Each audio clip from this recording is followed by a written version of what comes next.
ladies meeting, ladies kitty party or ladies functions, what they used to do is they lock the main gate from inside. No men from outside they can come into the house. If the men belong from same house, same family, when they come on the main gate and they realize the gate is locked from inside, they are not going to knock the gates and disturb the ladies over here. They will wait at the majlis. Once the gate is open like this, the men will come to know that the ladies meeting is done. Now we are allowed to enter in the house. So friends, now come to our hospitality. I hope you all got this coffee, right? Cheers. Friends, this is part of our hospitality and culture. If anyone comes to our house, first we offer them this coffee. This coffee in Arabic called as qahwa. Qahwa. And have you noticed our coffee cup? Very small and tiny? Yes? As you guys have a big coffee mugs or coffee cups, and to hold your coffee mug or coffee cup, there will be a handle on it, right? And our coffee cup, there is no handle on it. And that too, the person who served you the coffee, he served you less than half. Have you noticed that? He served you less than half, right? Why? Why he has not served a full cup of coffee? Does he want to serve the coffee? No. That's the culture. Friends, if anyone gets served full cup of coffee, if you are visiting or if there is any, if they practice their culture, if you are visiting any Arabic house or a historical heritage place like this, if you get it served full cup of coffee, which means that you are not welcome. Drink the coffee and you can leave. It's a silently say that we are busy. And when you serve it less than half, which means you are welcome. And there is one more reason why we can't serve you full cup of coffee. First, as you can see that there is no handle on this cup. If we serve you a full cup of coffee and the coffee cup get warm, how you will hold this cup? It may fall on the body. The right way to hold this cup is with your two fingers like this. Just right at the head of the cup. And you know friends, the person who served you the coffee, they're called as silent servants. What they call? Silent servants. Have you noticed? That person who serves the coffee, he served us and he moved on. He left. Even he didn't say to us, Assalamu alaikum wa rahmatullahi wa barakatuh. This is the common and basic practice. Before we interact with someone, we greet them first. Assalamu alaikum wa rahmatullahi wa barakatuh. Which means that may Allah peace be upon you and have mercies and blessings upon you. This is a common practice. A person who knows to respond, they say, Wa alaikum assalam wa rahmatullahi wa barakatuh. It means that may Allah peace unto you and have mercies and blessings unto you.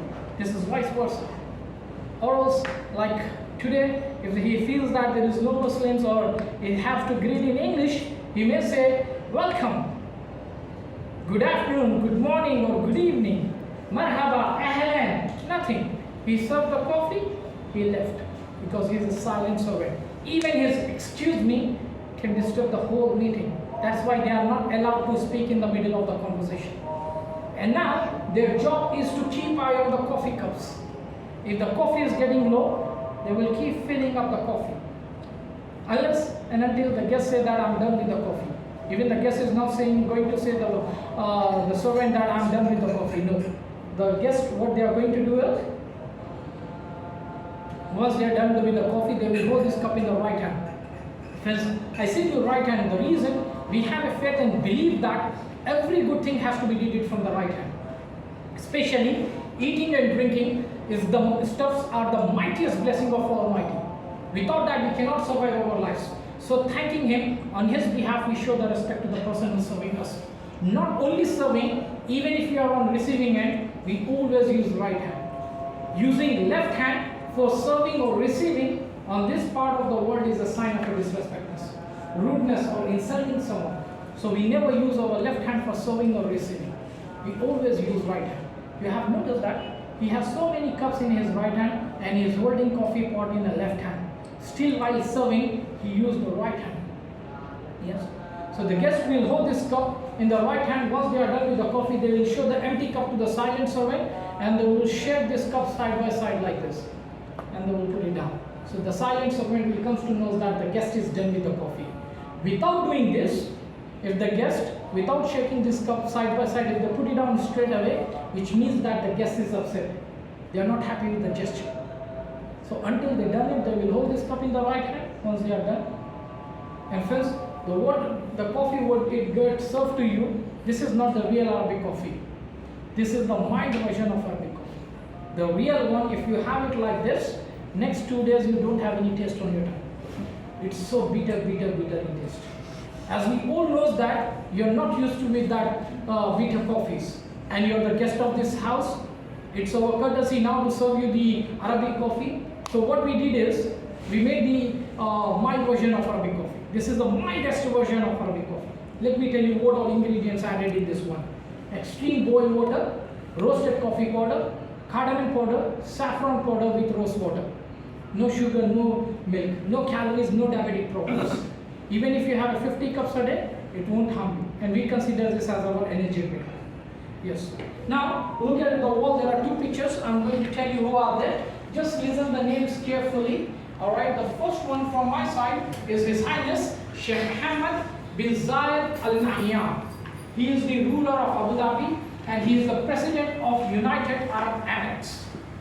And first, then followed by His Highness Sheikh Mohammed bin Rashid Al Maktoum, ruler of Dubai, vice president and prime minister of United Arab Emirates. First, many people they get confused and they think that Dubai is a country. No. Dubai is not a country. Dubai is an Emirates. Dubai is a state, province. Country is United Arab Emirates. And this country, it has 7 emirates, 7 states, 7 provinces. Abu Dhabi is the capital. And the president will be always from Abu Dhabi. Because in terms of land, population, and oil reserves, Abu Dhabi is huge and highest one. And then followed by Dubai. Dubai is the financial capital of United Arab Emirates. So the vice president will be always from Dubai. Then followed by Sharjah, Ajman, Quwain, Ras Al Khaimah, and Fujairah. These are the 7 beautiful colors of this country. First, every emirates, every state, every province has a ruler, has a king. So all these 7 states, they have their own kings. But when it comes to the country, all these 7 kings, they called as Supreme Council members. Supreme Council members. And under this Supreme Council members, there is 40 members advisory board. And these 40 members will be from the royal family. And if they have to implement new law, this advisory board give a suggestion to the ruler. And this ruler, he bring a bill in the Supreme Council. Yes, where the 7 members, they will sit and they will discuss it. Once it's finalized, he is the signing authority, Mr. President. He is the federal head. When it comes to the country, he is the signing authority. And first, now, when it goes out, you're going to see a structure like this at every top of the house. Let me tell you what is this. This one in Arabic called as Burj Il. In English, wind tower. This tower in olden days, it worked like an air conditioning system. How? If you see this tower, at the downside of the tower, they put the holes and they don't know wind is coming from which end. If wind comes from any end, it will attract with the wall and the air comes down to the rooms. For example, if the cool air comes from here, the hot air goes from the other side. This is for the normal weather. When the weather is extreme hot, what they are going to do is, you can see the wooden bamboos on the outer part of the tower. Yes, they take a jute cloth, they dip into the water and they hang it on these bamboos. When the wind passes from the wet water cloth, it throws cool air inside the rooms. Like outside temperature is 50 or 50 plus, the room temperature, it will make it like 26 or 27 degrees. That is the olden days air conditioning system. In Arabic, Burj means tower, Il means air condition. Burj Khalifa, Tower Khalifa. Khalifa was the former president of this country. To give him respect and tribute, they kept that tower under his name. But initially, when the project was started, the name of that project was Burj Dubai, Tower Dubai. But later, they changed it because when the Burj Khalifa got opened, the president was His Highness late Sheikh Khalifa bin Zayed Al Nahyan. To give him respect and tribute, the king of Dubai, he just want to give a tribute to his president. That's why they changed the name. Now friends, you can take pictures, then we will clear the house. If you have any questions, you can ask us.